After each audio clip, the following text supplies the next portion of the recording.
আজকের এই আসরে উপস্থিত তাদের চরণে আমি কোটি কোটি প্রণাম।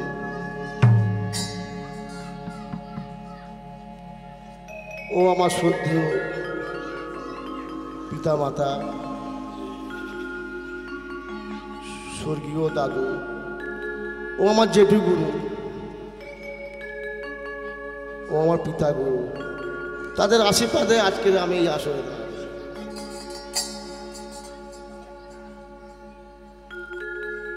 পরম পূজনীয় ব্রাহ্মণ বৈষ্ণব,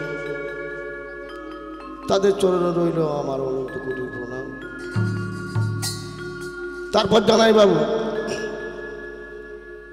যে সকল ভাইয়েরা, বাবারা, আমার দিদিরা, আমার মেয়েরা আজকের এই অনুষ্ঠানটা চালিয়ে যাচ্ছে, তাদের প্রতি প্রীতি, শুভেচ্ছা, ভালোবাসা। তারপর জানাই আমি রামেশ্বরপুর রামেশ্বরপুর গ্রামবাসীকে আমি সদস্য করি প্রণাম জানাই। আমি শুরু করলাম কৃষ্ণ কথা, হরি কথা, শিকুরাঙ্গ মহাপ্রভুর কথা।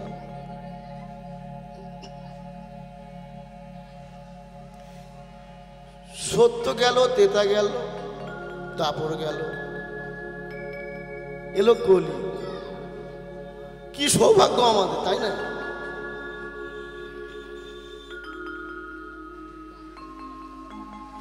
কলিতে 3 ভাগ পাপ, 1 ভাগ পুণ্য।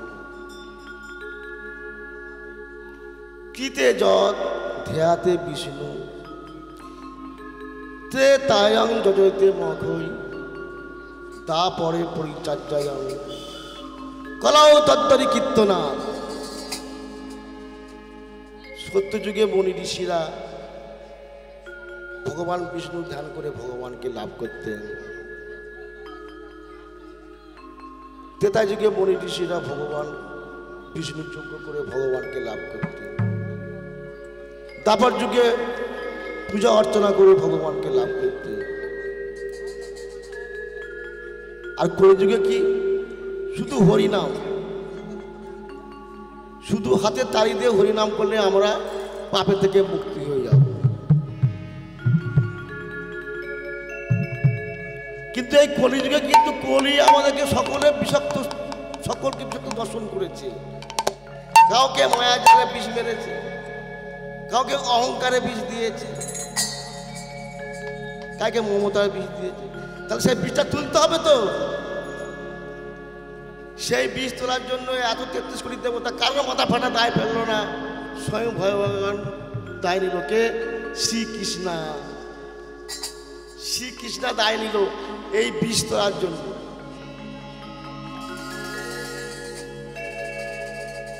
বীজটা তোলার জন্য স্বয়ং শ্রীকৃষ্ণ দায়িত্ব নিল, ওঝা হয়ে এলো। বীজটা তুলতে হবে। তো আসুন সকলে মিলে সেই বীজ তুলবো আমরা, সেই হরিনাম করে সেই বীজ তুলতে হবে।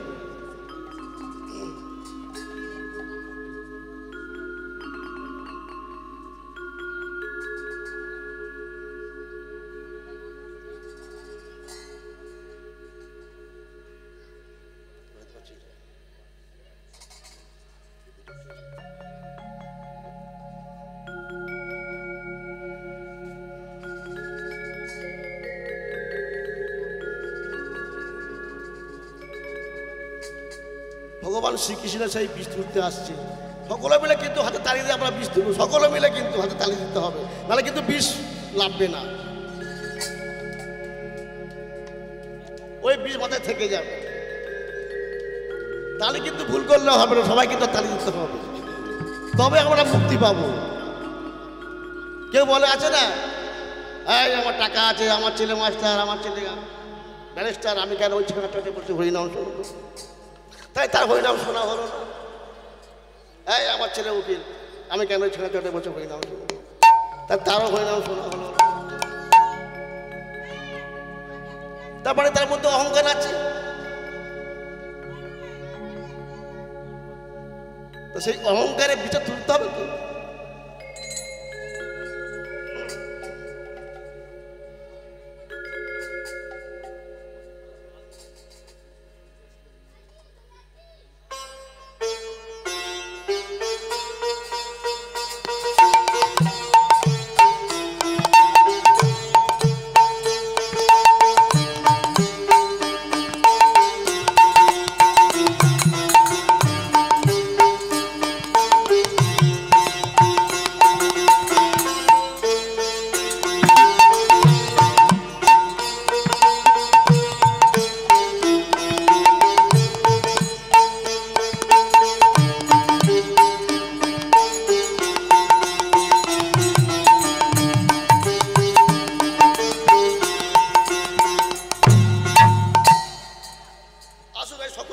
পিস তুলব।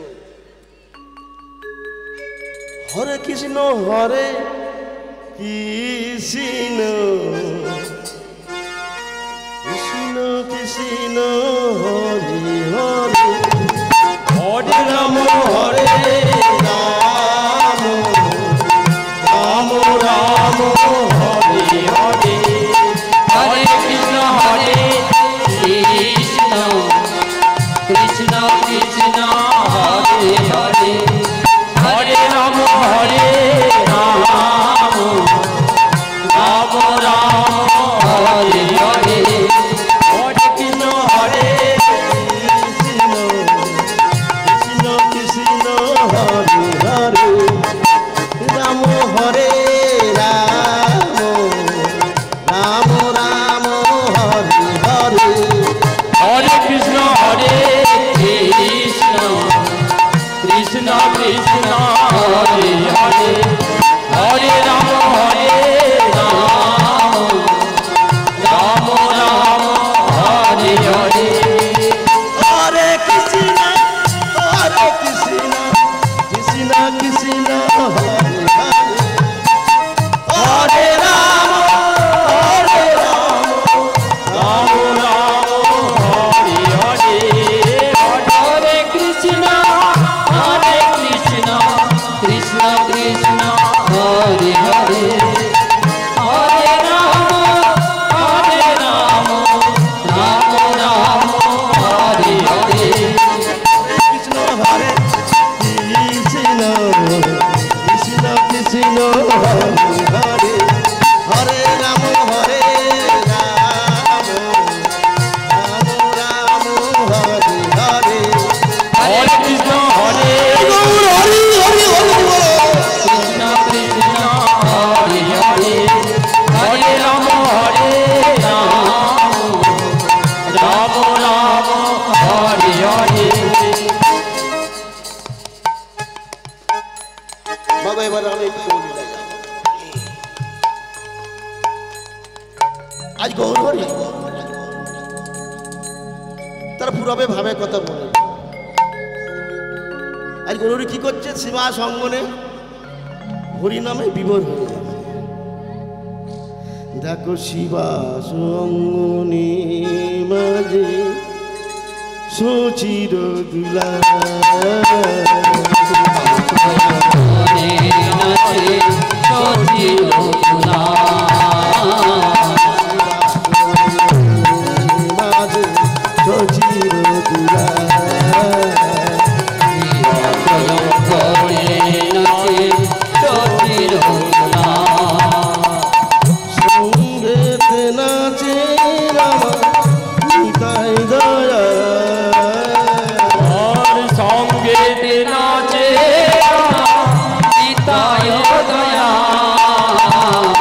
সঙ্গেতে নাচে রামা নিতাই দয়া সঙ্গে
আসছে না, আজ গৌরহরি পঞ্চতত্ত্বকে সঙ্গে নিয়ে নাচছে।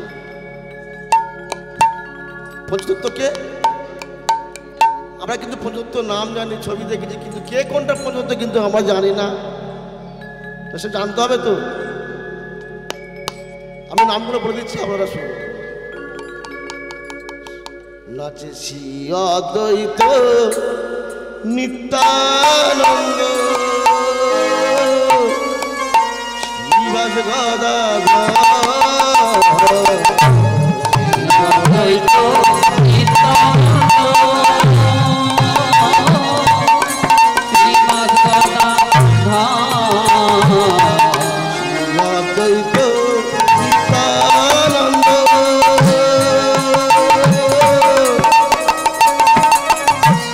শ্রীবাস গদাধর শ্রী অদ্বৈত নিত্যানন্দ শ্রীবাস গদাধর। কজনের নাম বললাম? 4 জনের নাম বললাম। শ্রী অদ্বৈত নিত্যানন্দ শ্রীবাস গদাধর। তাহলে স্যার একজন আছে।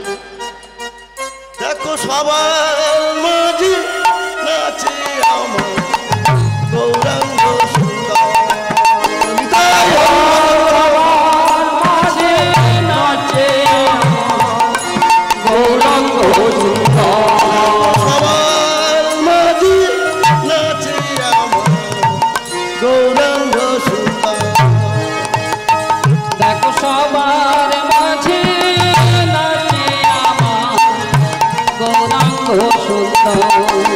আজ হরি বলে গোরা নাচে, হরি বলে গোরা নাচে, হরি বলে গোরা নাচে, হরি বলে গোরা নাচে, তাইকে হরি বলে গোরা নাচে, গদা ধরে হরি বলে গোরা নাচে, তাইকে হরি বলে গোরা নাচে, হরি বলে গোরা নাচে, হরি বলে গোরা নাচে, হরি হরি হরি বলে গোরা নাচে, হরি বলে গোরা নাচে, হরি বলে গোরা নাচে। পঞ্চতত্ত্ব। এই পঞ্চতত্ত্বের মধ্যে কিন্তু এক একটা নামে সার আছে। সেটা কি না আমাদের সার বস্তুগুলো জানতে হবে, সেটা আমাকে বুঝিয়ে দিতে হবে। অদ্বৈত প্রভু প্রথম দিন আসছেন অদ্বৈত প্রভু শান্তিপুরে বুড়ো মালি। এই অদ্বৈত প্রভু ছোটবেলার নাম ছিল কমলাক্ষ, আর মায়ের নাম ছিল নাভাদেবী। একদিন মা মধ্যরাত্রে নাভাদেবী তার মনের বাসনা পূর্ণ করার জন্য তার ছেলেকে ডাকছে, কমলাক্ষ লক্ষ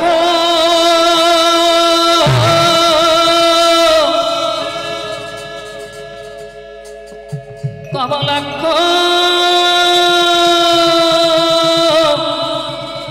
ওরে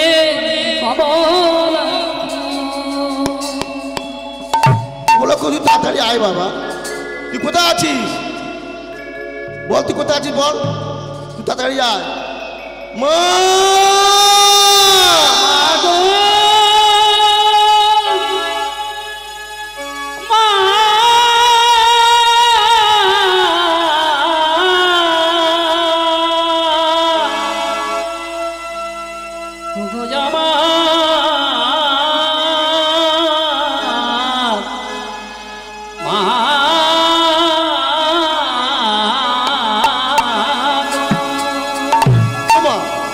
মা তুই বলো তোমার কি হয়েছে? মা তুমি ডাকছি কেন আমাকে? মা বলো তুমি কি হয়েছে বলো। মা বলবো তো মা। বাবা রে, আমার মনে একটা বাসনা জেগেছে, আমার মনে একটা ইচ্ছা জেগেছে। বাবা তুই বল আমার ইচ্ছা পূরণ করতে পারবি না?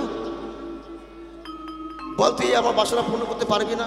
ও মা তুই বলবো তো তোমার কি বাসনা, বলো তোমার কি ইচ্ছা? বাবা এটা কি মাস বলতো? কেন ভাই এটা তো অজ্ঞান মাস। লোকের মুখে শুনেছি সব তীর্থ বারবার, সাগর তীর্থ একবার।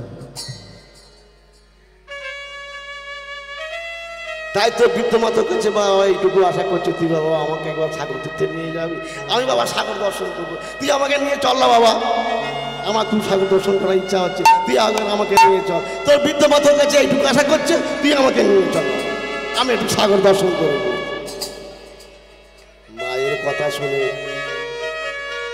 অন্তত তোমার মাথায় হাত উঠল, আমি পারবো না মা, আমি পারবো না, আমি কিছুতেই তোমার এই মনের বাসনা পূর্ণ করতে পারবো না, আমি কিছুতেই তোমার এই ইচ্ছা আমি পূরণ করতে পারবো না। কেন পারবি না বল? তুই কেন পারবি না? সন্তান হচ্ছে, সন্তান দায়িত্ব পালন করতে কেন পারবি না বল? তুই কেন পারবি না?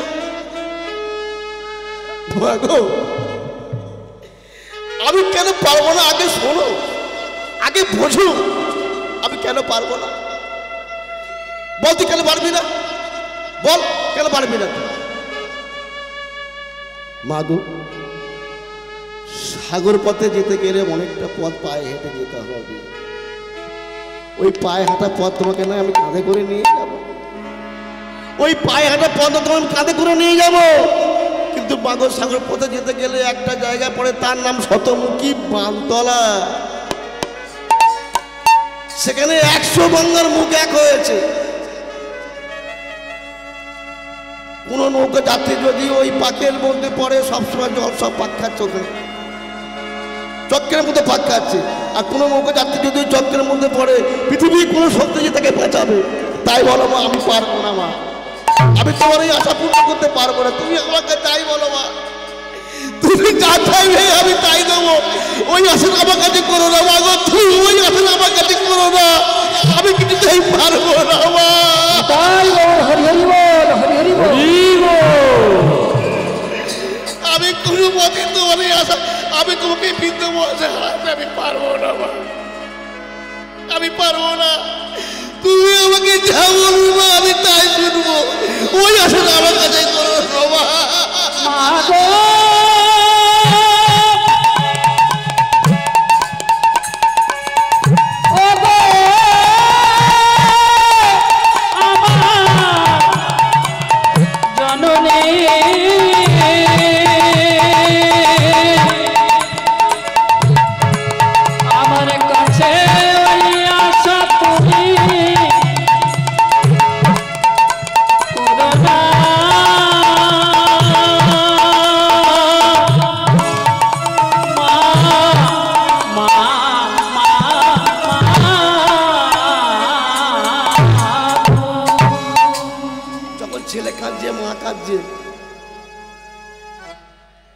তখন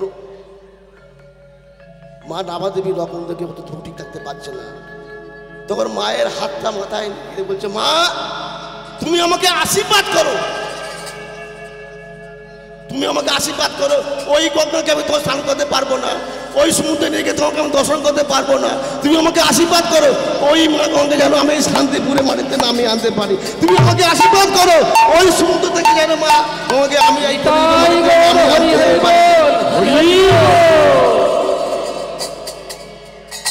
আমি আজকে যেন ওই মা গঙ্গা যেন শান্তিপুরে মাটিতে নামিয়ে আনতে পারি, আমাকে আশীর্বাদ করো।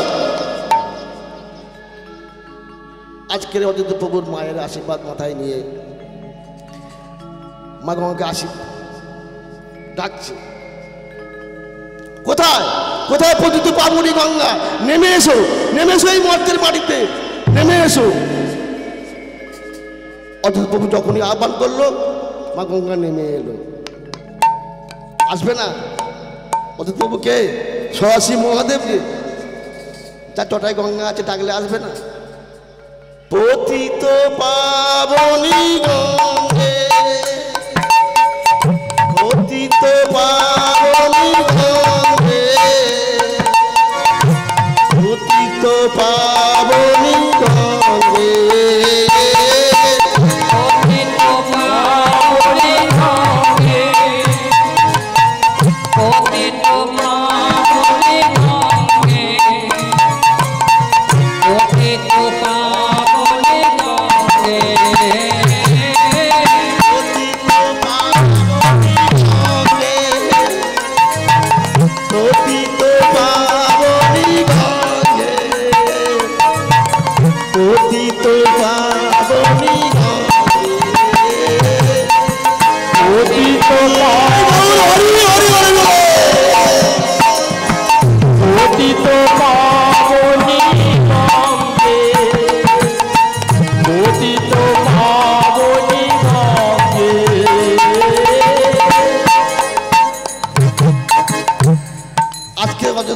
যখনই আহ্বান করলো মা গঙ্গা নেমে এলো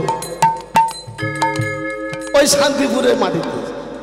আর যখনই মা গঙ্গা নেমে এলো তখন অদ্ভুতবাবু নাম দিল সুরধনী গঙ্গা। অদ্ভুতবাবু দেওয়া নাম সুরধনী গঙ্গা। আর যখনই ওই সুরধনী গঙ্গা নাম দিল তখনই মা নামা দেবী তার মনের বাসনা পূর্ণ করার জন্য গঙ্গায় স্নান করতে লেগেছে। আর যখনই স্নান করছে তখনই মা নামা দেবী মনে মনে ভাবছে আমার মনে বাসনা পূর্ণ করার জন্য আমি তো ছেলের কাছে দাবি করলাম, ইচ্ছা পূরণ করলাম, কিন্তু আমার মতো এই কলিযুগে কত নারী পড়ে আছে তাদের মনে বাসনা থেকে পূর্ণ হবে। তাই তিনি আবার একটা ছেলের কাছে নাটক করছে। ছেলে তোমার কম নয়, যা চাইবো তাই। তাই ছেলেকে আবার ডাকছে কমলাক্ষ, কমলাক্ষ তুই আয় বাবা। অযোধ্যাবাবু তো মাতৃভক্ত, মনে করলো আবার কি মায়ের কোনো দুর্ঘটনা ঘটলো নাকি। মা মা মা আসছে কি মা, আমি এখনই আসছি।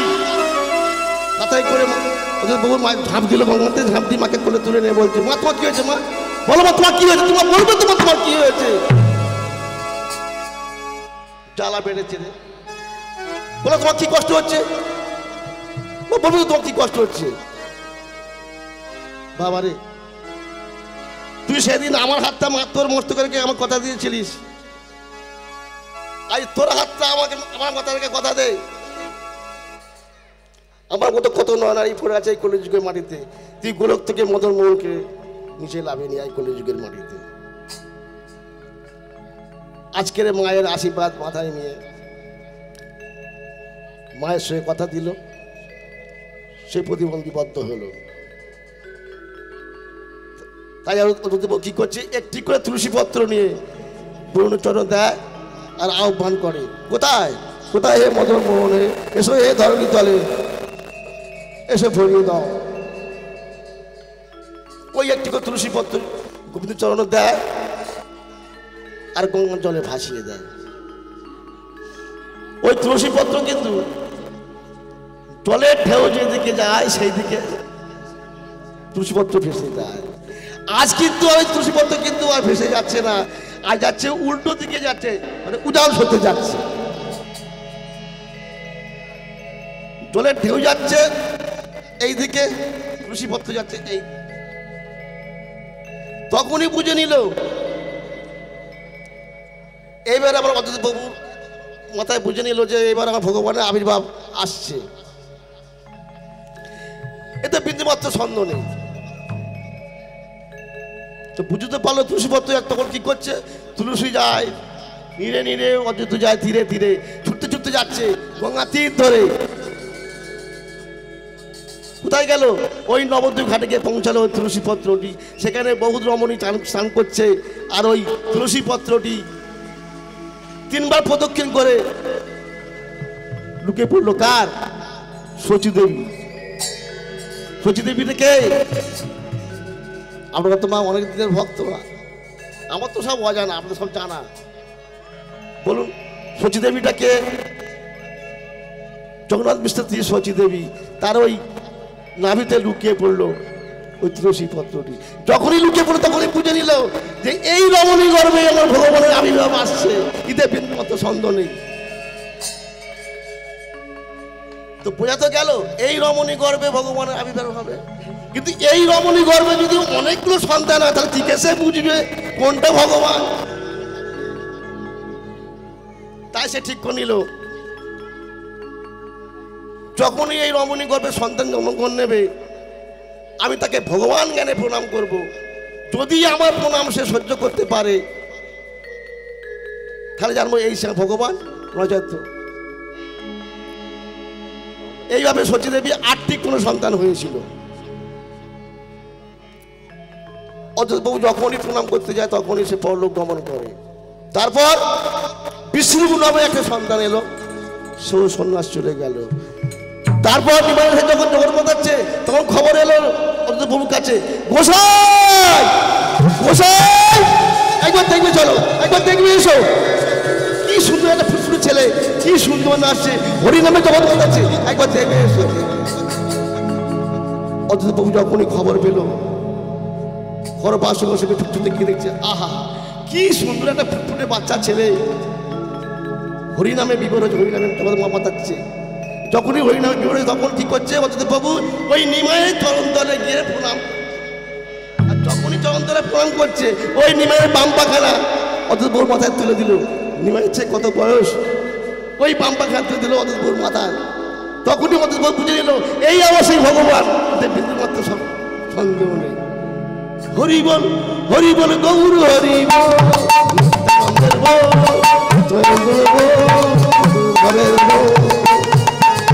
হরি বল হরি বল হরি বল হরি বল নিত্যানন্দের বল, শিব বৈষ্ণব বল শিবা হরির বল, হরি বল হরি বল হরি বল শিবা হরি বল হরি বল হরি বল নিত্যানন্দের বল, শিব বৈষ্ণব বল শিবা হরির বল। এই গলার একটা ঘটনা আছে। ঘটনাটা কি, শ্রী গোবিন্দ যখন আর কি মনে পড়তো রাধারানীর কথা, তখনই গদাকে বাম পাশে রেখে তার মনে বাসনা পূর্ণ করার জন্য বলে ওই তো আমার রাধা এসেছে, ওই তো আমার রাধা এসেছে, তো আমার রাধা এসেছে, ওই তো আমার রাধা এসেছে। গদা আজকে বৃন্দাবনে একবার অন্ধ্রদেশী গোবিন্দ ললিতাকে ডেকে বলছে, ললিতা শোনো শোনো, সবসময় ব্যস্ত, অত ব্যস্ত কিসের, শোনো না। আমায় বলছে, হ্যাঁ তোমাকে বলছে, শোনো। ও ললিতা, আমার না একটা ইচ্ছা জেগেছে, একটা বাসনা জেগেছে। ললিতা বলে, আমি জানি যে ভক্তের ইচ্ছে জাগে, বাসনা জাগে, ভগবানের ইচ্ছাকে তো জানতাম না। তা বলো বলো কি বলবে বলো। আমার ইচ্ছা কি হলো জানো, আমার ইচ্ছা হলো আমি না পাশা খেলা খেলব। স্যার তোমাকে ভূতে ধরেছে, তুই ভগবান হয়েও পাশা খেলা খেলবি? বলে হ্যাঁ আমি একটু পাশা খেলা খেলব। তো খেলবে খেলবে তো খেলবে, তা আমাকে বলছি কি জন্য? আরে বাবা তোমায় বলছি কেন, তোমার সখীদের সঙ্গে আমার আকাশের সঙ্গে পাশা খেলা খেলব। তো বেশ তাই হবে। ও ললিতা দাঁড়াবে তো, কথা এখন বাকি আছে? বলে হ্যাঁ এখনো কথা বাকি আছে, দাঁড়াও।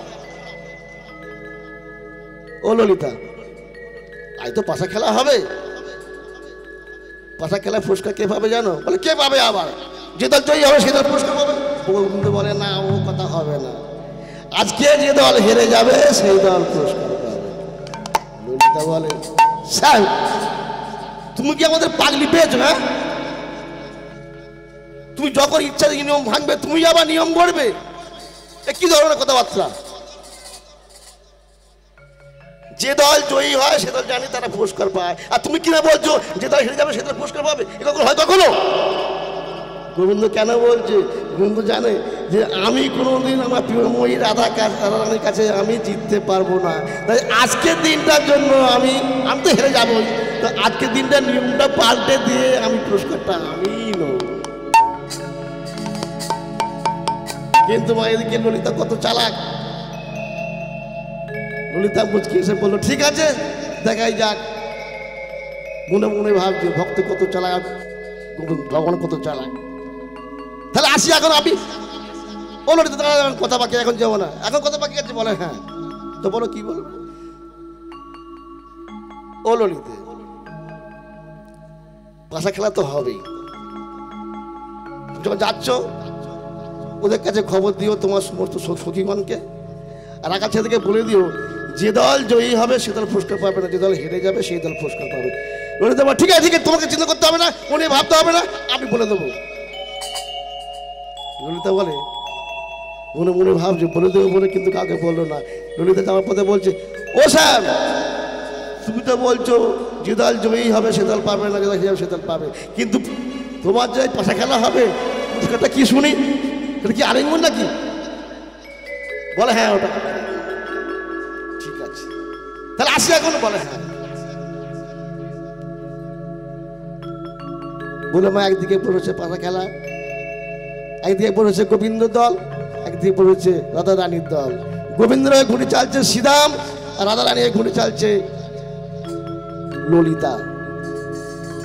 ললিতা জানে যে আজকের হারা দল পুরস্কার পাবে, তাহলে খেলা কোনো মর্যাদা দরকার নেই। জিততে গেলে অনেক কষ্ট হয়, অনেক পরিশ্রম করতে হয়, তবে জয়ী হওয়া যায়। তাই জন্য সে কি করছে, খেলা প্রযোগ না দিয়ে অনায়াসে খেলে যাচ্ছে। এদিকে শ্রীরাম বুঝতে পেরেছে যে ললিতা খেলা ঢিলে মাটল থেকে ও খুব মন দিয়েছে। আমি তো বারে বারে তো আমার গোবিন্দকে হাইরে দিই, আজকের আমার গোবিন্দকে আমি জেতাবই, আজকের গোবিন্দকে আমি জেতাবই। সব বাড়িতে আমার গোবিন্দ হেরে যায়, আজকের গোবিন্দকে জেতাবই। এই বলে মা শ্রীরাম খুব মনোযোগ সহকারে খেলছে। খেলতে খেলতে দেখা যাচ্ছে রাধা রানীর দল হেরে গেছে, গোবিন্দ দল জিতে গেছে। যখনই হেরে গেছে রাধা রানীর দল, তখন পাশে দাঁড়িয়ে ছিল বিশাখা। রাধে, তোর স্বপ্ন হয়ে গেছে রে, তোর স্বপ্ন হয়ে গেছে। ছি ছি ছি ছি ছি ছি, খেলার ভঙ্গি, ছি। তোকে কি ললিতা ইচ্ছাকৃত ভাবে হারিয়ে দিয়েছে? ছি, তোকে ইচ্ছাকৃত ভাবে হারিয়ে দিয়েছে এই ললিতা। ছি, কি খেলার ভঙ্গি। দাদা রানী বলে, হ্যাঁ রে ললিতা, কেন রে আজ তো খেলা অবস্থা এরকম, আমি তো কোনোদিন হারিনি আমার গোবিন্দর কাছে, আজকে তুই আমাকে হারিয়ে দিলি, বল তো কেন খেলার অবস্থা এরকম? ললিতা মুচকে এসে বলছে, তো কষ্ট হচ্ছে বড়, হবে না।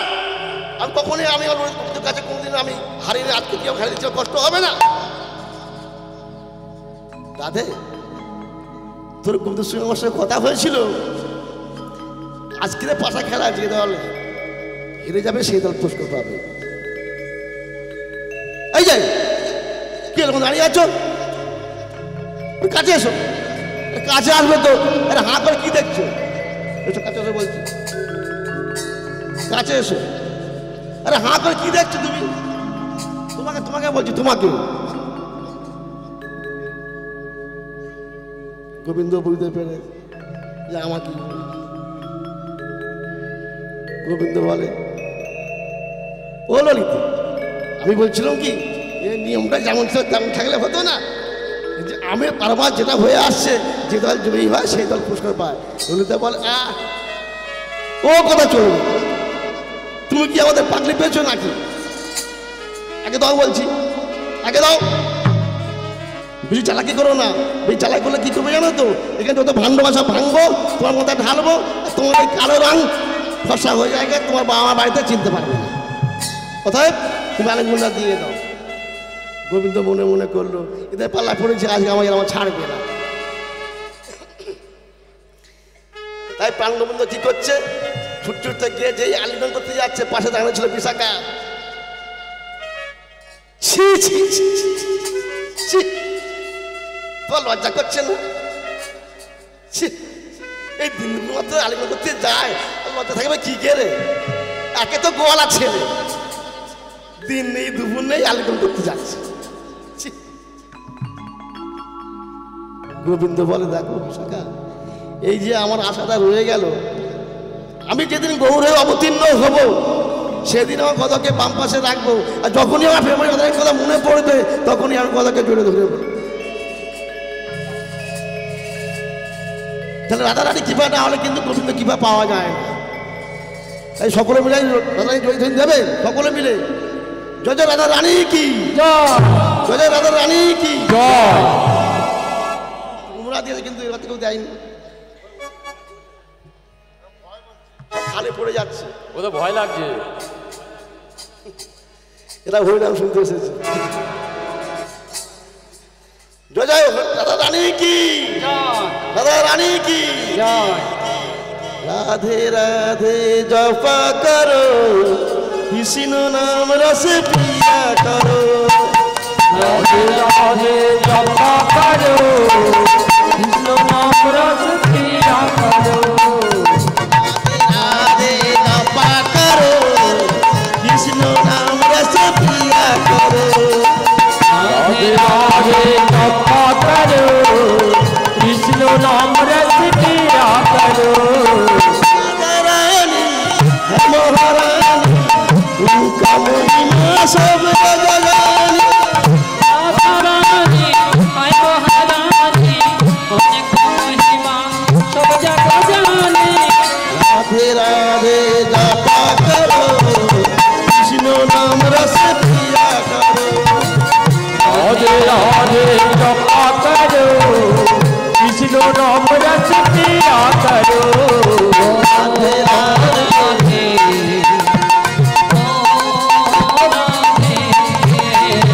ओ राधे ओ राधे राधे कमाए मारे मारे खोज के माना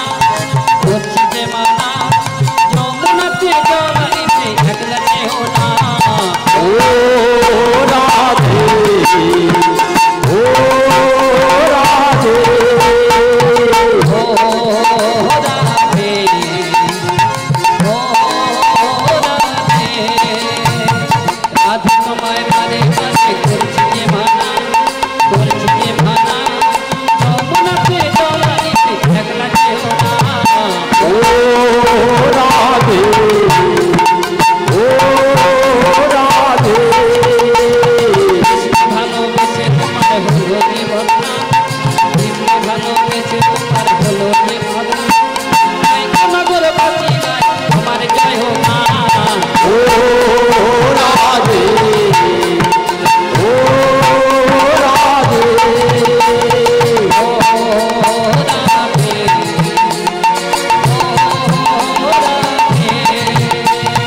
ও রাধে ও রাধে আলার পাশে তোমার হাসি কায়রা ফিরে হায় আলার পাশে তোমার হাসি কায়রা ফিরে হায় মন তো হয় গেলে তোমায় ও রাধে ও রাধে জয় গৌর হরি হরি হরি বলো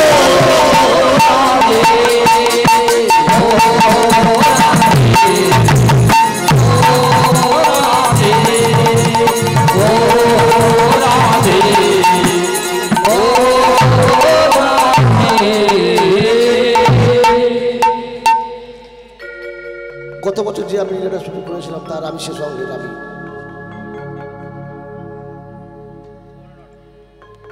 তো গত বছর যে লীলা করেছিলাম তার নাম হচ্ছে শ্রীকৃষ্ণ লীলা অবসান তার শেষ অঙ্গটুকু আমি বলবো জরাটা কে জরা কেন কৃষ্ণকে মারল সংক্ষেপে আমি বলে দেব সত্যমের জয়ন্তী এটা কিসের ভালোবাসা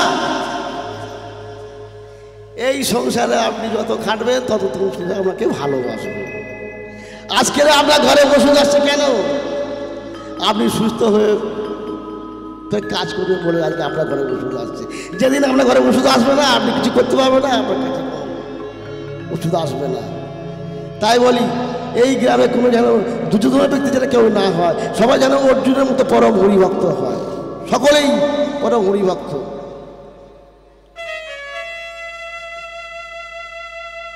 তোরা এলি খালি হাতে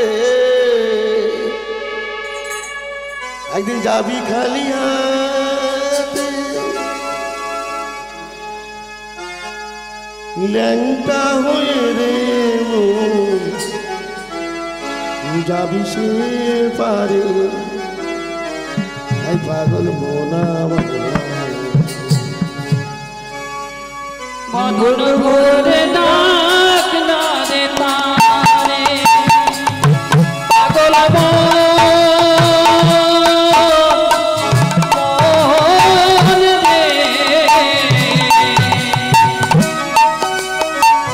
মদন ভোরে ডাক না রে তারে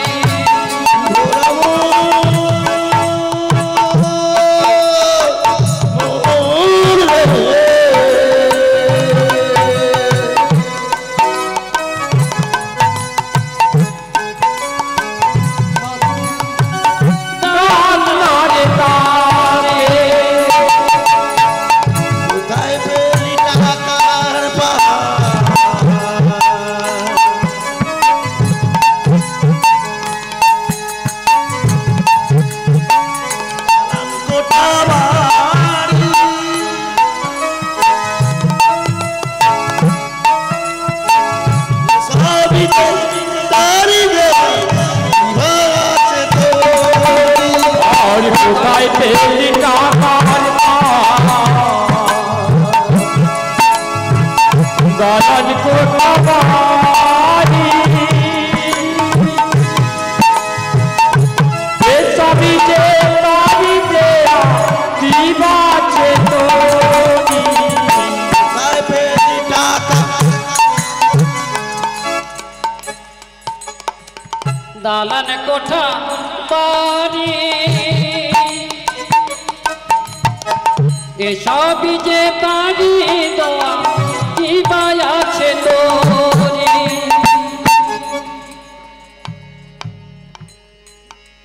এই যে আগে তো আমি ভাত খাবো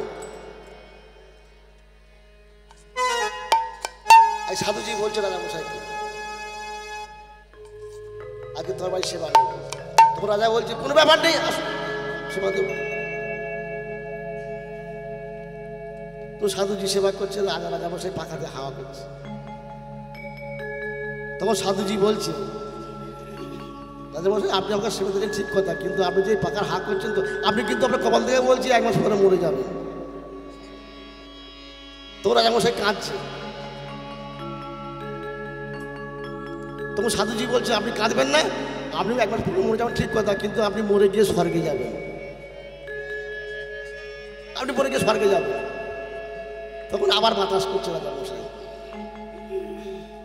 তখন সাধুজি বলছে আমার কথা শেষ হয়নি আপনি হাসবেন না বাতাস করতে হবে না আপনি স্বর্গে যাবেন ঠিক কথা কিন্তু সেখানে যে মশা আছে হ্যাঁ মশা যেমন আছে তেমন কিন্তু মশারিও আছে তবে মশা কিন্তু ছেঁড়া আছে তবে আপনি যদি একটু সেলাই করে নেন তখন রাজা বললো বেশ তাহলে কোনো ব্যাপার নেই আমি মরে গেলে তাহলে সুসুপ্তি নিয়ে যাব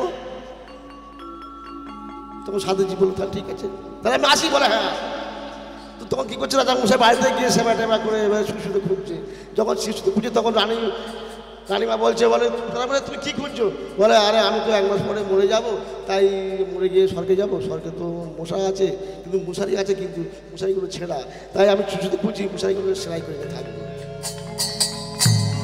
তখন রানীমা বলছে বা রাজামশাই তোমাকে আমি কী বলে ছোটো করবো তোমাকে ছোটো চাই না তো তোমার মতো মুখ রাজা এই জগৎ সংসারে তা নেই বলে কেন তোমার কি মাথা খারাপ হয়ে গেছে এই জগৎ সংসারে তুমি এত সুখ এত আনন্দ করছো তুমি কিছু নিয়ে যেতে পারবে না বলে বলো কি বলে হ্যাঁ তুমি কিছু নিয়ে যেতে পারবে না কোথায় পেলি টাকার পাহাড়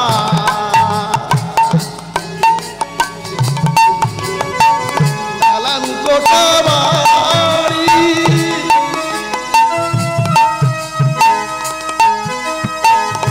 সবই তারি আছে তোরি আর কোথায় পেলি টাকার দালান কোঠা বাড়ি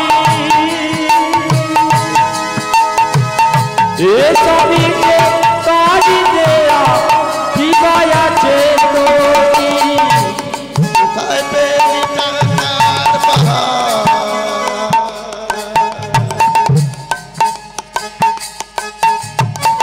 দালান কোটা বাড়ি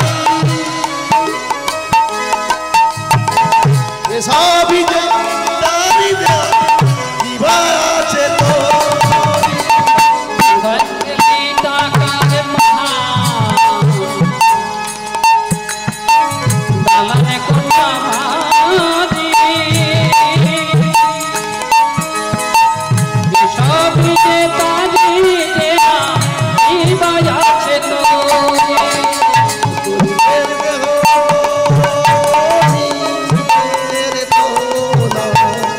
নিজের দেহ নিজের তো না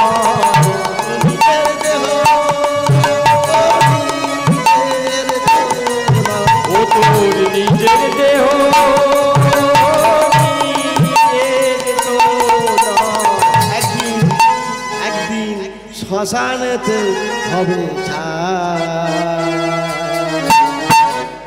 গরুর ভোরে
দালান কোঠা বাড়ি এসবই যে তারি দোয়া দিবাই আছে তোরি।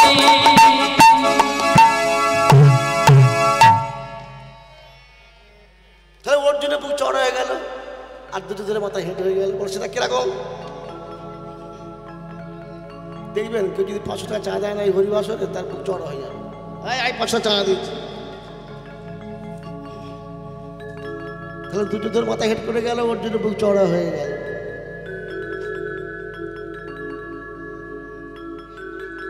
তা কৃষ্ণ কি বলছে? কৃষ্ণ অর্জুনে চলে যাচ্ছে কোথায়? হস্তিনাপুর। যখনই চলে যাচ্ছে হস্তিনাপুর, তখনই বাবাকে বলে যাচ্ছে, বাবা। বসুদেব বললো, বল বাবা কি হয়েছে? বলে, আমি দ্বারকা ছেড়ে হস্তিনাপুর চলে যাচ্ছি। আমি যতদিন না ফিরবো এই হস্তিনাপুর দ্বারকা, যতক্ষণ ফিরবো ততক্ষণ তুমি কোথাও যাবে না। আমার কথা দিব্যি করে বলো, যাবো না, যাবো না, যাবো না। 3 সত্যি করলো ভগবানের বাবা বসুদেব, 3 সত্যি করলো, যতক্ষণ না ফিরবে ওই দ্বারকা ছেড়ে থেকে উনি কোথাও যাবে না। তাহলে কৃষ্ণ চলে গেল, অর্জুন চলে গেল, পড়ে রইল বসুদেব একলা।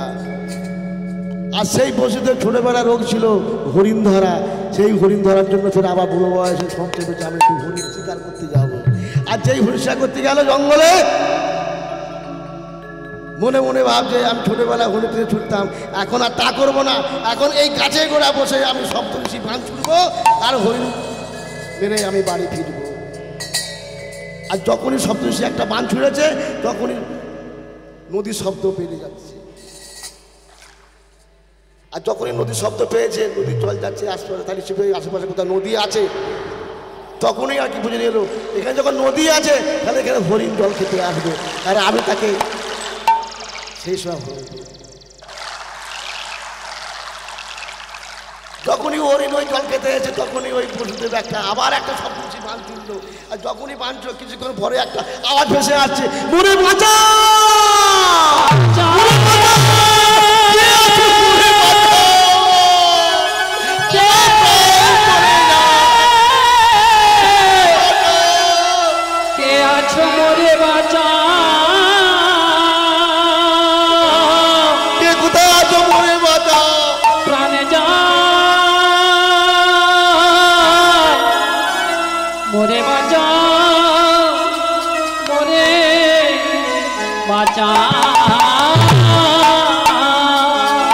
মনে মনে ভাবলো, আমি হরিণ ভেবে কোনো বাচ্চাটাকে তুই মারলাম, আমি তো হরিণ মারলাম, তাহলে বাচ্চা ছেলে কেন আর বসে আসছে কেন? দেখি একবার গিয়ে ছুটতে গিয়ে দেখছে যে একটা বাচ্চা ছেলে নদীর তীরেতে কখনো আচা ফচা খাচ্ছে, কখনো কাদা পানিতে গোড়াগড়ি খাচ্ছে, কখনো পেকে পড়ছে, কখনো সোজা হয়ে উঠে বলছে, মুড়ি বাঁচাও, মুড়ি বাঁচাও।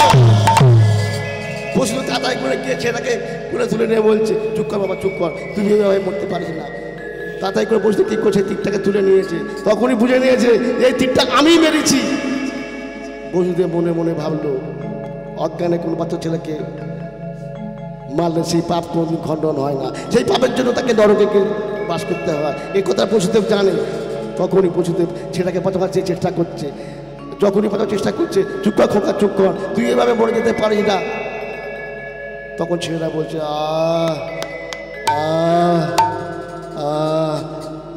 চিঠটা যখন তুলেছে তখন বসুদেবের পক্ষ মাঝে রক্ত ভেসে গেছে। আর সে রক্ত মাখা ভাষা অবস্থায় বসুদেব ছেলেটাকে বাঁচাবার চেষ্টা করছে।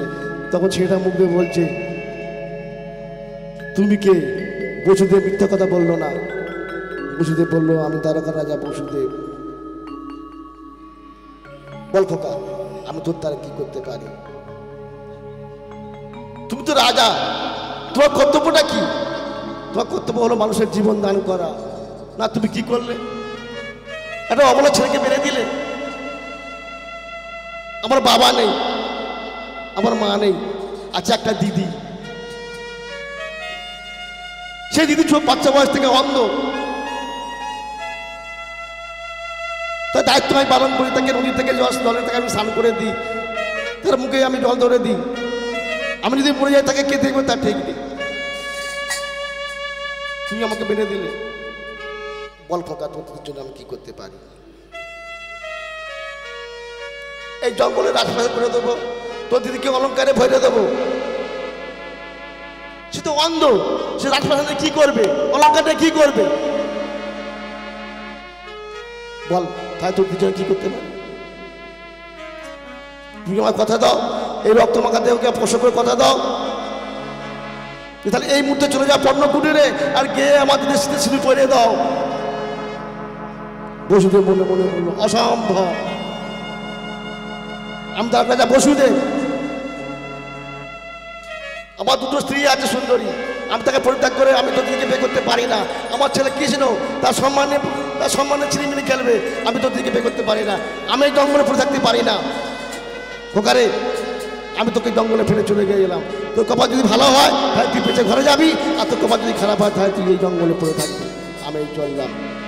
যখন বসুদেব ছেলেটাকে ফেলে চলে যাচ্ছে তখন সেই অত ছেলেটা মনে মনে হিসাব করছে বসুদেবকে, বারে বাহ, রাজা কর্তব্যটা কি? একটা মানুষের জীবন দান করা। সে কিনা চলে যাচ্ছে। রাজা, আমি তোমাকে অভিশাপ করছি, আমি তোকে অভিশাপ করছি, তুমি যে আশা দ্বারকায় ফিরে যাচ্ছ সেই আশা তুমি তোমার ছেলে কৃষ্ণের মরা মুখ দেখবে। আর যখন সেই বাচ্চা ছেলেটা অভিশাপ করলো তখন সেই অভিশাপটা তার গায়ে পড়ে গেল। বসুদেব মনে মনে সঙ্গে সঙ্গে পাঠাতে পর্যন্ত নিল আর মনে মনে ভাবলো, কৃষ্ণকে বাঁচার জন্য 6টি সন্তান আমি কংসের হাতে তুলে দিয়েছি, আর সেই কৃষ্ণ মরে যাবে। ফিরে যাও অতীতে। কৃষ্ণ কি করেছিল বাবা? যখনই দেবকী গর্ভে সন্তান আসে, বসুদেব কি করে, সেই সন্তানকে তুলে দেওয়ার জন্য দেবকীর কাছে গিয়ে বলছে, দেবকী তুমি আমাকে সন্তান দিয়ে দাও, একে কংসের হাতে তুলে দিতে হবে।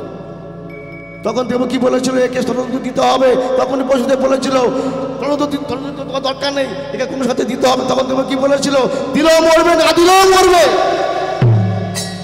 একে কংসের হাতে দিতে হবে, আমি প্রতিজ্ঞাবদ্ধ, দাও বলছি। তখন দেবকী বলেছিল তুমি এমনি করে 6টি সন্তান তুমি মেরে দিলে, তুমি তো এর চেয়ে আমাকে তুলতে পারতে, কংস আমাকে মেরে ফেলতে পারত। তখনই বসুদেব বলেছিল দেবকী তোমাকে বাঁচিয়েছি কেন জানো? তার একটাই কারণ, কারণ তোমার গর্ভে যে কৃষ্ণ আসবে, আর কৃষ্ণ এলে আমি কৃষ্ণের বাবা হতে পারবো। আর তুমি যদি এখন মরে যাও তাহলে কৃষ্ণ আসার জায়গায় থাকবে না, সেই জন্য তোমায় বাঁচিয়ে রেখেছি। ওরে কৃষ্ণ রে, তোর মাথায় হাত দিয়ে আমি কথা দিয়েছিলাম, এই দ্বারকা ছেড়ে কোনোদিনের জন্য কোথাও যাব না। তোর মাথায় হাত দিয়ে আমি কথা দিয়েছিলাম, এই দ্বারকা ছেড়ে কোনোদিন কোথাও আমি যাব না। আমার ফেরার মুখ আর হবে না, এই জঙ্গলে আমি অন্ধকে নিয়ে জীবন কাটাবো। বড় ব্যথা লাগে এ জীবনে, বড় ব্যথা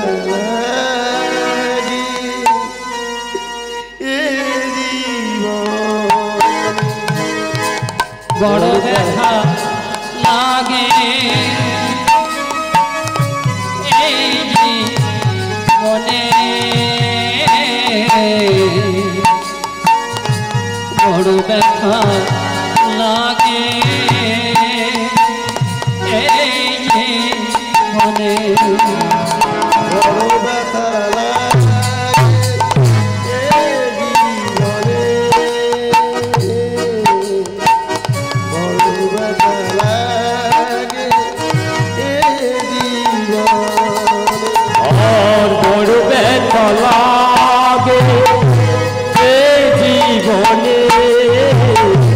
বড় ব্যথা লাগে এই জীবনে। পশুদের মাঝে কাঁদিতে কাঁদিতে সেই পথ ছেড়ে কাঁদে গেল। পশু জানে একে তো আমি মেরেছি, তাহলে একেই আমার সদ্গতি করতে হবে। তাই পশুদের নিজে মাটি খুলছে আর আমার ভেঙে গেল ঘর, আমি হলাম যাযাবর। ভেঙে গেল ঘর, আমি হলাম যাযাবর। ভেঙে গেল ঘর, আমি হলাম যাযাবর। কোন জন্মে তুমি প্রতিশোধ নিলে, কোন জন্মে তুমি প্রতিশোধ নিলে। দিদিরে ও দিদিরে, জন্মের তুমি প্রতিশোধ নিলে। হরিশ্চন্দ্র কোন ভাবতে পেরেছিল তাকে শ্মশানে গিয়ে মরা ফেলাতে হবে? তো বসে ভাবতে পারিনি তাকে আজকে জঙ্গলে গিয়ে তার এই পরিস্থিতি হবে। হিরণ্যকশিপু কোনো ভাবতে পেরেছিল তার ঘরে একটা কৃষ্ণবৃদ্ধের সন্তান হবে, কিন্তু হয়ে তো গেল। তাই বসুদেব ছেলেটাকে সদ্গতি করে ফিরে গেল কোথা? সেই পর্ণকুটিরে গিয়ে সেই অন্ধ মেয়েটাকে শীতে সিঁদুর পরে দিয়েছে। আর যখনই সিঁদুর পরে দিয়েছে তখনই ললিতা বুঝতে পারলো। তখন সেই অন্ধ মেয়েটা বলছে, তুমি কে? বসুদেব মিথ্যে কথা বললো না। বুঝতে বলতে হয়, যদি বলি যে আমি দ্বারকা রাজা, বসুদেব ভাইকে মেরেছে, তাহলে ও মেয়ে আমাকে বিয়ে করবে না। তাই বসুদেব কি বলছে, আমি কথাটা প্রতীক বলতে পারো, আমি গাড়ি বা ঠিকানা হারিয়ে ফেলেছি, আমাকে তুই প্রতীক বলতে পারো। তখন সে ললিতা বলছে, দেখো তুই প্রতীক হলেও কিন্তু কথাটা প্রতীক, কিন্তু আমার জীবনের সংসার ভাই কোনো ভাবতে পারিনি। আকাশে চাঁদকে ধরা যায় না সেটা আমি জানি, কিন্তু আকাশের চাঁদ যদি আমাকে ধরা দেয় আমি ধরতে পারি। শুরু হলো তার স্বামী সেবা। আখির নয়ন মনি মন চিন্তামণি, আখির নয়ন মনি মন চিন্তামণি। আখির নয়ন মনি মন চিন্তামণি, আখির নয়ন মনি মন চিন্তামণি। ঘুমের অনুভূতি স্মৃতির সরণি, একই একই প্রাণ তুমি আর আমি,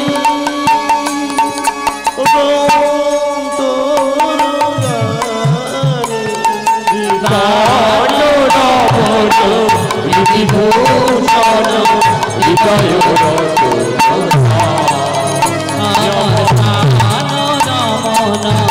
বিভূষণ হৃদয় অন্তর তিলসিত তুমি গুণ মাঝে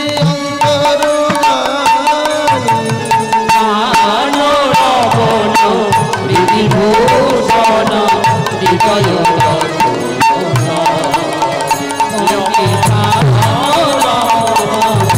বিভূষণ হৃদয়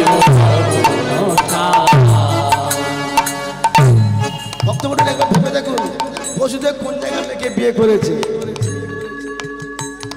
সাঁওতাল দেশে মেয়েকে বিয়ে করেছে। সাঁওতালি যারা সাপ ব্যাং ফুটে খেত, শিয়াল ফেল ফুটে খেত,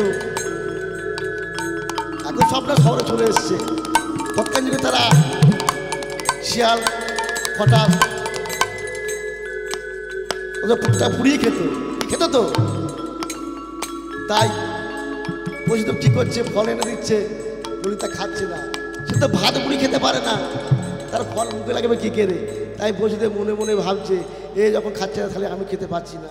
তাই বসুদেব কি করছে, মনে মনে ভেবে নিল একে ছেড়ে একবার আমাকে তাড়াতাড়ি ফিরে যেতে হবে, একে থাকা যাবে না। মনে মনে সিদ্ধান্ত করে নিল বসুদেব, ভেবে নিল যদি একে ছেড়ে চলে যায়, আবার যদি আমার কৃষ্ণের মোড়া দেখতে হয়। কৃষ্ণ তো ভগবান, সে কি করে মরবে? যদি নিজে ইচ্ছে করে মরবে তবে মরবে, তাকে মারতে পারবে না। আমি সেই সময় কত কি বলে ফেলেছি, আমাকে বসে বিয়ে করে ফেলেছি। রাস্তাঘাটে কত বিড়াল কুকুর শিয়াল কুকুর পাওয়া যায়, তার জন্য কি গাড়ি চালা আবদ্ধ হয়ে যায়? একে ছেড়ে আমাকে যেতে দিয়ে। তাই বসুদেব দ্বারকার দিকে পা বাড়ালো। তারপর দিয়ে ললিতা বুঝতে পারছে যে ললিতা তার স্বামী আর ফিরছে না।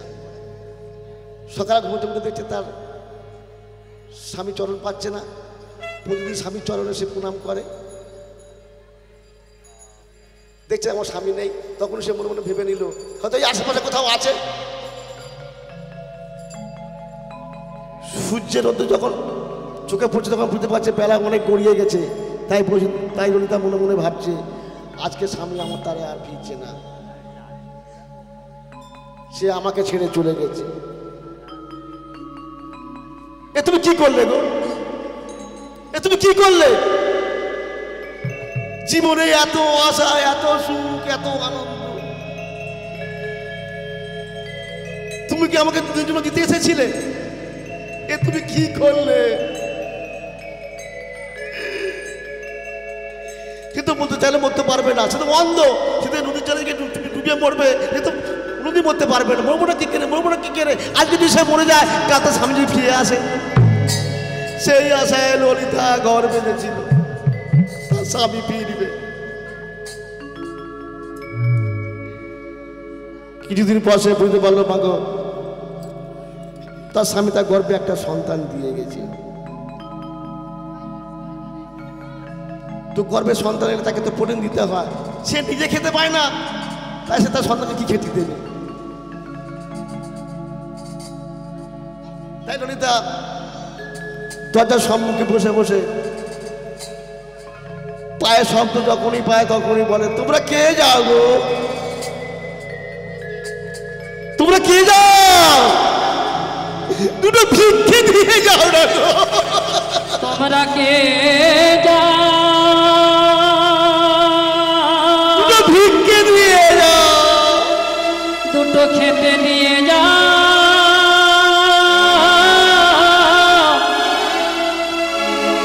খেতে দিয়ে যাও তোমরা নগরবাসী, খেতে দিয়ে যাও না আমায় দুটো খেতে দিয়ে যাও।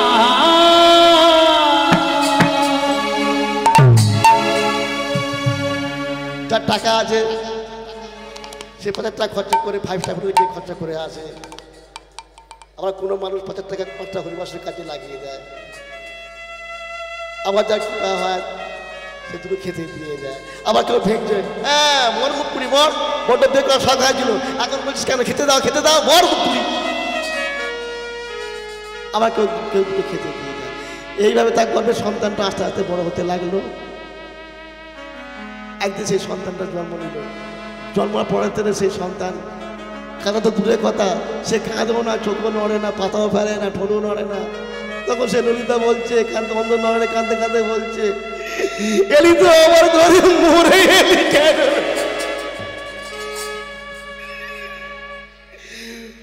ও বিধি রে, ও বিধি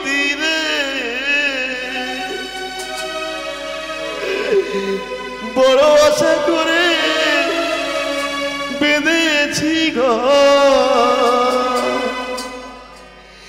সেই ঘর অনালে জ্বলিয়ে গেল। আমার পোষা পাখি চলে গেল। ও সজনী আমার পোষা পাখি উড়ে ও সজনী, আমার পোষা পাখি চলে গেল। ও সজনী আমার পোষা পাখি উড়ে গেল ও সজনী। আমি ভাবিনি, আমি ভাবি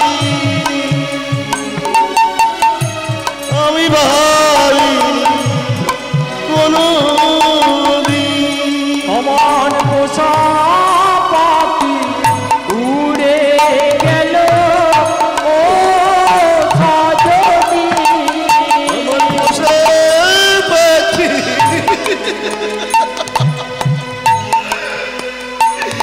চলে গেল। ও সজনী আমার পোষা পাখি উড়ে গেল ও সজনী। আমি আগে যদি জানতাম পাখির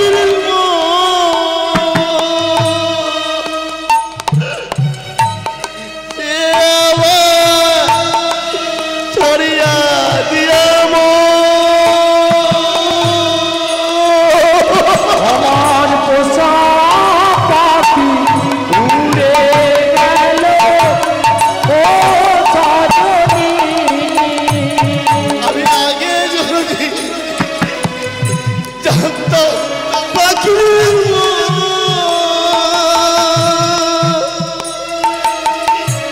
সে ছাড়িয়া দিয়া পোষা পাখি সজনী পোষা পাখি উড়ে গেল ও সজনী।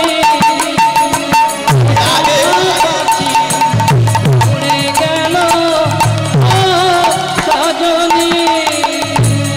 আমি আগে যদি জানতাম পাখির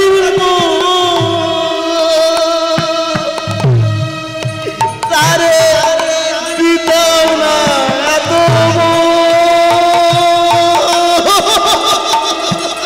ও সজনী। আমার পোষা পাখি উড়ে গেল ও সজনী। আমার পাখি উড়ে গেল ও সজনী। ভালো গলিতে কাঁদতে কাঁদতে আবেগে বসে, সেই বাচ্চা ছেলেটা পক্ষে মাঝে মাথা ঠুকে দিয়ে বলে খোকা, তখন সেই বাচ্চা ছেলেটা ওয়া করতে থাকে। এটা কেন, এটা কেন? মায়েরা অপরাধ মার্জনা করবে। মায়েরা যখন গর্ভবতী হয় দুটো মতে রাস্তায় লাগবে, একটা হলো বিজ্ঞান মত, একটা হলো শাস্ত্র মত। বিজ্ঞান মতে যখনই মায়েরা গর্ভবতী হয় আগে কোথায় যায়? ডাক্তারখানায় যায়। তারা 5টা হরিবাসের কাছে আসবে না, ভগবানের কাছে যাবে না। তারা আগে কোথায় যাচ্ছে? আগে যাচ্ছে বিজ্ঞান মতে যাচ্ছে। ডাক্তারবাবুর কাছে গেলে ডাক্তারবাবু দেখো তো আমার কী হয়েছে? ডাক্তারবাবু হাতে বলছে কোনো টেনশন, কোনো ভর্তি, কোনো চিন্তা, কোনো টেনশন করবেন না, ভালো মন্দ খাবেন, বাড়ি বুঝে থাকাবেন না, সিঁড়ি উঠবেন না, বসে করে টিভি দেখবেন, রেস্টে থাকবেন। 3-500 টাকা ডাক্তারবাবু দিন, 500 টাকা। ডাক্তার 500 টাকাতে চলে গেলে বাড়িতে। তারা বলছে ডাক্তার কি বলেছে? না ভালো মন্দ খেতে বলেছে, রেস্টে থাকতে বলেছে, আর কমেন্ট করেছে বাড়ি বুঝে কমেন্ট বাবা মা করবে। রাধে রাধে।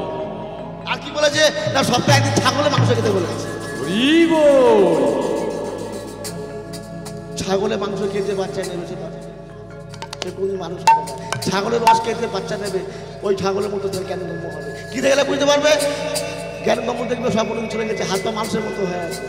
সে কোনোদিন হরিবাসের কাছে আসবে না। আপনি তাকে স্কুলে ভর্তি করেছেন সে কি শিখবে? তাকে মাস্টারকে সে মেরে ফাটিয়ে দিচ্ছে ওটা তাকে কি শেখাবে? এই হলো বিজ্ঞান মত। শাস্ত্র মতে আগেকার থেকে তৎকালীন যুগে শাশুড়ি মা বলে দিত বৌমা তোমার গর্ভে সন্তান এসেছে, তুমি বড়িতে কিছু কোটাকুটি করবে না, তোমার কাজ হলো ঠাকুর ঘরে গিয়ে ঠাকুরকে সেবা দেবে। আর যখন ব্রাহ্মণ মশাই আসবে তুমি একটু চন্দন বেটে দেবে, সিঁদুর গুলে দেবে। আর যখন পুজো মিটে যাবে সমস্ত ওই প্রসাদ নিয়ে সমস্ত দেবে। আগে তুমি একটু খাবে তারপর সকলকে দেবে। এই হলো শাস্ত্র। ওই প্রসাদ কিন্তু কোনোদিন এটাও হয় না। একটা যুক্তি দেখবেন প্রসাদের যুক্তি, প্রসাদ কেন এটাও হয় না। দেবশ্রী নারদ যখন বুঝতে হচ্ছে তখন নারদের বাবা ব্রহ্মা বলেছিল নারদ তোকে এবার বিয়ে করতে হবে। তখন নারদ বলছে না আমি বিয়ে করবো না। না তোকে বিয়ে করতে হবে। বলে বলছি বিয়ে করবো না। কি আছে তুই বিয়ে করবি? তোকে আমি অভিশাপ দিচ্ছি, তুই নিজ করে জন্ম নিবি। নারদ অভিশাপ করে গেল, নিজ করে জন্ম নিল। নারদের নাম হলো উপহরণ, নারদের মায়ের নাম হলো মালাবতী। তো উপহরণের বাবা যখন মরে যায় তখন মালাবতী ছেলেকে কি করে মানুষ করবে, তাই উপহরণের মা গ্রামে গিয়ে দেখছে হরিবাসন হচ্ছে। ওই হরিবাসন গিয়ে বলছে বাবারা তোমাদের এখানে তো হরিনাম হচ্ছে, এরপরে তো সব নরনারায়ণ সেবা হবে, তো আমি একটু কাজ করে দেবো আর আমার ছেলে একটু খাবে আর আমি একটু খাবো। বলে কোনো ব্যাপার নেই, কাজে লেগে পড়ুন। তো উপহরণের মা মালাবতী কাজে লেগে পড়লো। যখন রান্না বান্না কমপ্লিট তখন সেই কমপ্লিট ছেলেরা গিয়ে খাওয়া দাওয়া করছে। যখন খাওয়া দাওয়া করছে তখন ওই উপহরণ দেখছে ওরা খাচ্ছে। ও মা ওরা খাচ্ছে আমি খাবো না মা, আমার বড্ড খিদে লেগেছে। তখন মা বলছে চুপ কর বাবা, ওরা কমপ্লিট ওরা আগে খাবে।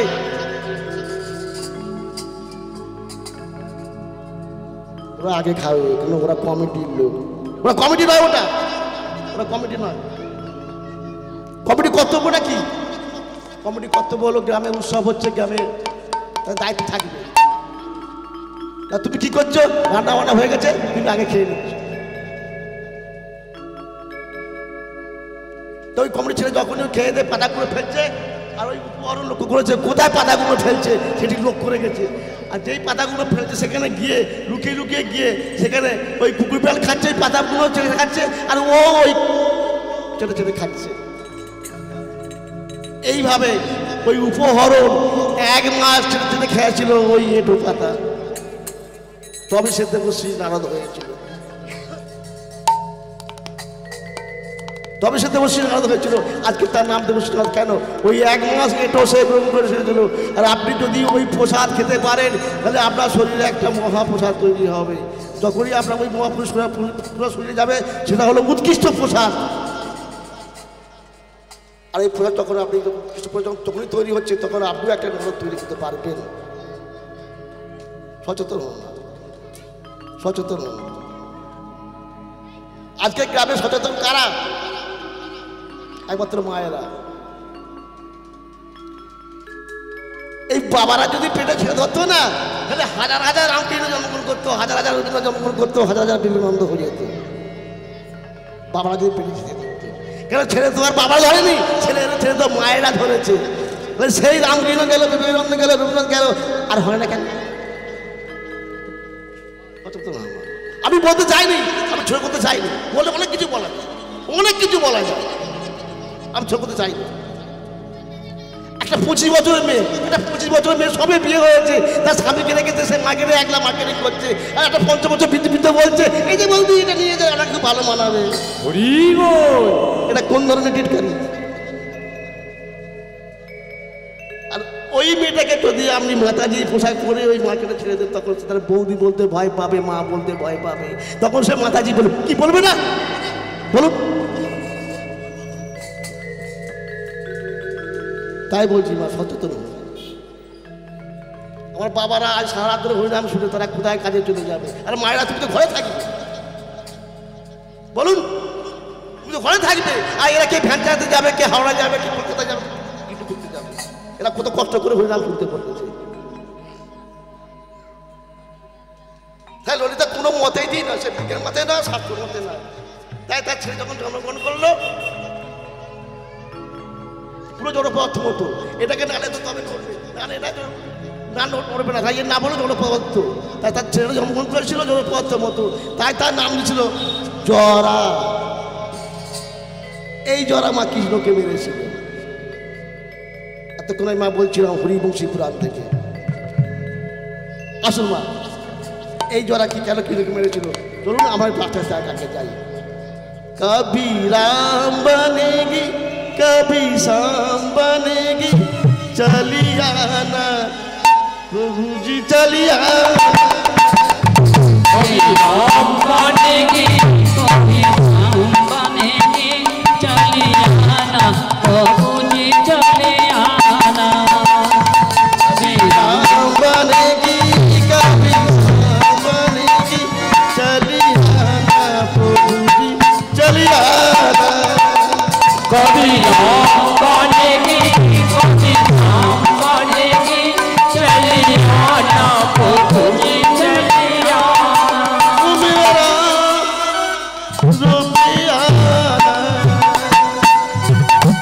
मेरा रुपया कभी राम कभी शाम कभी राधे राधे राधे राधे राधे राधे राधे राधे। कभी राम बनेगी कभी शाम बनेगी, चली आना प्रभु जी चली आना। कभी राम बनेगी कभी शाम बनेगी, चली आना प्रभु जी चली आना। मेरा रुपया मेरा रुपया मेरा राम रुपया मेरा शाम रुपया। कभी राम बनेगी कभी शाम बनेगी, चली आना प्रभु जी चली आना। कभी राम बनेगी कभी शाम बनेगी, चली आना प्रभु जी चली आना। মাগো জরা আস্তে আস্তে বড় হয়েছে, বড় হয়ে দেখছি তার মা অন্ধ। সকলের মা দেখতে পাচ্ছে আর আমার মা দেখতে পাবে না। মা বল জরা, মা আমি তোমার চোখ ভালো করবো।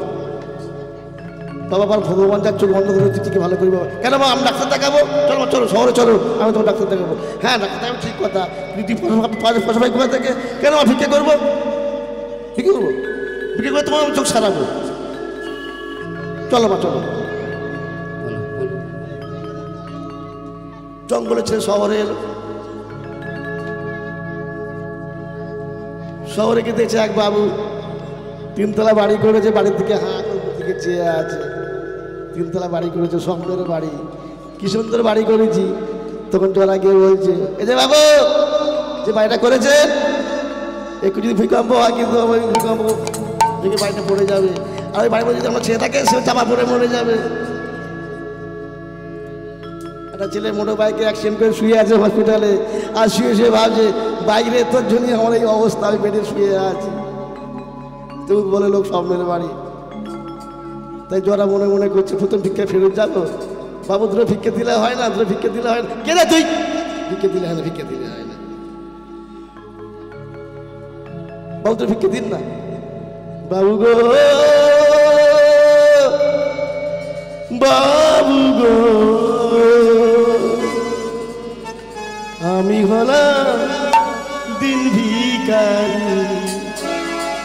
বাবু গো আমি হলাম দিন ভিখারি বাবু গো ও বাবু গো আমি হলাম দিন ভিখারি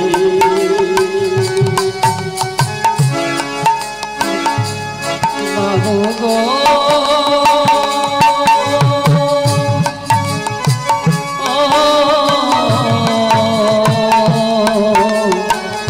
আমি হলাম দিন ভিখারি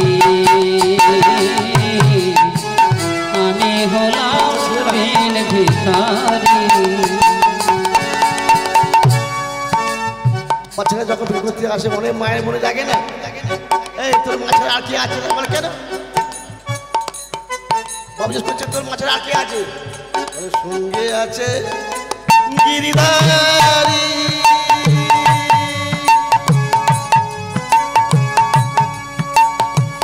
তার লাগি আমি ভিক্ষা করি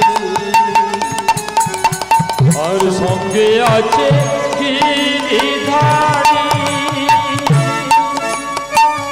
তার লাগি আমি ভিক্ষা করি সঙ্গে আছে গিরিধারী